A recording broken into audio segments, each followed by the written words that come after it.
Hello সবাই, কেমন আছেন? আজকে আরেকটা ভিডিও নিয়ে চলে আসলাম।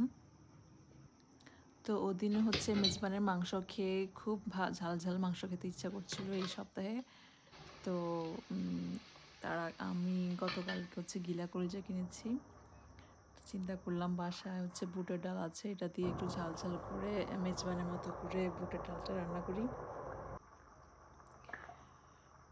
তো হচ্ছে আমি মুরগির মাংস বা গরুর মাংস যেভাবে রান্না করে ঠিক সেম মশলাগুলো দিয়েই রান্না করব, শুধু একটু বেশি ঝাল দিব।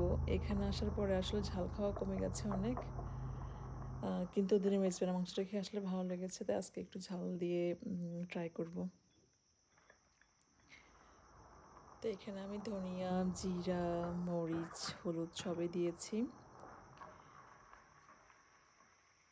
গিলা কলিজাটা এখানে সাধারণত মুরগির মাংস কিনলে ওটার সাথে আসে না। এখানে শুধু মুরগি, আসলে মুরগির সাথে অনেক কিছুই আসে না।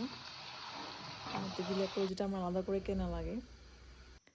আর এই মশলাটা আমি সবসময় গরুর মাংস বা মুরগির মাংস যেটাই রান্না করি ওটার মধ্যে আমি দিয়ে দিই। এতে হচ্ছে স্মেলটা ভালো আসে, যেটা হচ্ছে বড় এলাচ। এটা একটু ভেঙে দিলে স্মেলটা ভালো আসে।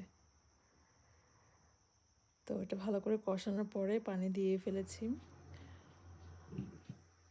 আর এটা হচ্ছে আমার গতকালকের মাংস, আর একটু আলু রয়ে গেছে, তো ওটা হচ্ছে আমি এখানে দিয়ে দিলাম। আর এই তো আমার বাগান থেকে তোলা একদম লাল চেরি টমেটো। তো এটাকে একটু ধুয়ে এখান থেকে কয়েকটা 4-5টা এখানে দিয়ে দিব।